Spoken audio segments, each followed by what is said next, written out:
নমস্কার বন্ধুরা, cooking with নেবুতে আবারও সকলকে স্বাগত। আজ এমন একটি রেসিপি নিয়ে হাজির হয়েছি যা একবার করে খাওয়ালে বারে বারে কিন্তু ডিমান্ড আসবেই। ঘরে 3টি কাতল মাছের টুকরো ছিল, তো ভাবলাম একই ঝোল না করে আজ অন্যরকম কিছু করি। তো প্রথমেই মাছটিকে নুন, হলুদ আর জল দিয়ে 5 থেকে 7 মিনিটের জন্য সেদ্ধ করে নিয়েছি। এবার সেই মাছটিকে নামিয়ে নিয়ে কাঁটাগুলো ছাড়িয়ে নিচ্ছি। শুধু মাছের কাঁটা নয়, তার সাথে মাছের তেলগুলোকেও আলাদা করে নিয়ে নিচ্ছি। মাছের থেকে সব কাঁটাগুলো ভালো রকমভাবে আলাদা করে নেওয়ার পর সেই মাছের মধ্যে পেঁয়াজ কুচি, আদা রসুনের কুচি, লবণ, একটু হলুদ, জিরের গুঁড়ো, ধনের গুঁড়ো, সামান্য কাশ্মীরি লঙ্কার গুঁড়ো, গোলমরিচের গুঁড়ো এবং ধনেপাতা দিয়ে আর তার মধ্যে 1 চামচ করে কর্নফ্লাওয়ার এবং ময়দা দিয়ে বেশ ভালো করে হাতের সাহায্যে মেখে নিলাম। হাত দিয়ে খুব ভালো করে মাখতে হবে, তাহলে যদি কোনো কাঁটা থাকে তাহলে কিন্তু সেই কাঁটা আবারও সরিয়ে নেওয়া যাবে। এবার সেই মাছের মাখার থেকে অল্প অল্প করে নিয়ে গোল গোল বল করে কোপ্তার আকারে গড়ে নিলাম। হাত দিয়ে সামান্য একটু প্রেস করে একটু চ্যাপ্টা মতো করে নিলাম। এবার একটি ফ্রাইং প্যানে বেশ কিছুটা সরষের তেল দিয়ে নিলাম। তার মধ্যে কোপ্তাগুলোকে আস্তে আস্তে করে সবকটি ছেড়ে দিলাম। খুব ভালো করে লাল লাল করে এপিট ওপিট ঘুরিয়ে নিয়ে কিন্তু ভেজে তুলতে হবে। এই কোপ্তাগুলো বেশ ভালো করে লাল লাল করে ভেজে নিলে একটা জিনিস ভালো হয়, তা হলো পরবর্তীতে আমরা যখন গ্রেভিতে দেবো এই কোপ্তাগুলো, তাহলে এই কোপ্তাগুলো ভেঙে কিন্তু একেবারেই মিশে যাবে না, বেশ ভালো রকমভাবে গ্রেভির মধ্যে থাকবে।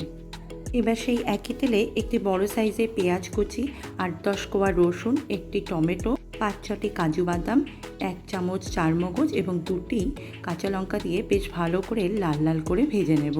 এবার ভাজা হয়ে গেলে তারপরে আদা কুচি আমি তার মধ্যে দিয়ে আবারও একটু ভেজে নিলাম। পেঁয়াজ, আদা, রসুন ভাজা হয়ে গেলে একটি পাত্রে তুলে এটিকে ঠান্ডা করে নেব। এবার একটি মশলা তৈরি করে নিচ্ছি।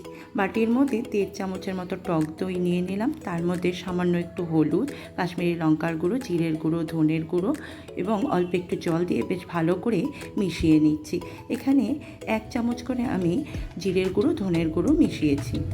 আমরা যে পেঁয়াজ, আদা, রসুনটি ভেজেছিলাম সেটি খুব ভালো করে আমরা পিষে নিয়েছি। এবার সে ফ্রাইং প্যানের মধ্যে আবারও কিছুটা তেল দিয়ে গোটা গরম মশলা, শুকনো লঙ্কা, তেজপাতা এবং 1 চামচের মতো গোটা জিরে ফোড়ন দিয়ে সেই পেঁয়াজ বাটাটি দিয়ে দিলাম। খুব ভালো করে 2 থেকে 3 মিনিটের জন্য কষিয়ে নিতে হবে তেলের মধ্যে। এবার কষানো হয়ে গেলে তার মধ্যে দইয়ের সেই মিশ্রণটি আবারও দিয়ে কষাতে হবে 3 থেকে 4 মিনিট। দইয়ের এই মিশ্রণটি দিয়ে যখন আমরা মশলা কষাবো, তখন আমাদের গ্যাসের ফ্লেমটি লো টু মিডিয়ামে রাখতে হবে এবং ঢাকা দিয়ে বেশ 5 থেকে 7 মিনিটের জন্য কষিয়ে নিতে হবে। এবার এর মধ্যে নুন এবং চিনি স্বাদ মতো দিয়ে দিলাম, যাতে টেস্টটি বেশ ভালো রকমভাবে আসে। মশলাটি কষানো হয়ে গেলে 1/2 কাপের মতো জল দিয়ে দিলাম। এখানে বেশি জল দেওয়ার কিন্তু প্রয়োজন নেই, কারণ আমাদের গ্রেভিটি বেশ একটু ঠিক হবে। এবার কিছুক্ষণের জন্য ফুটে এলেই তার মধ্যে এক এক করে কোপ্তাগুলো দিয়ে দিতে হবে আর ভালো রকমভাবে এপিট ওপিট করে কোপ্তাগুলোকে ঘুরিয়ে গ্রেভির সাথে মিশিয়ে দিতে হবে। 1-2 মিনিটের জন্য কোপ্তাগুলিকে গ্রেভির সাথে বেশ কষিয়ে নিয়ে আবারও ঢাকা দিয়ে রাখতে হবে 5 থেকে 10 মিনিটের জন্য। সবশেষে গরম মশলা এবং ঘি দিয়ে দিলেই কিন্তু আমাদের কাতল মাছের কোপ্তা কারি একদম রেডি। সবশেষে ধনেপাতা কুচি ছড়িয়ে ঢাকা দিয়ে দিলাম। মাছের এই কোপ্তা কারি যে কোনো রাইসের সাথে অসাধারণ লাগে। রেসিপিটি ভালো লাগলে অবশ্যই লাইক, কমেন্ট করে আর আমার চ্যানেলটি সাবস্ক্রাইব করে পাশে থাকার জন্য অনুরোধ রইল।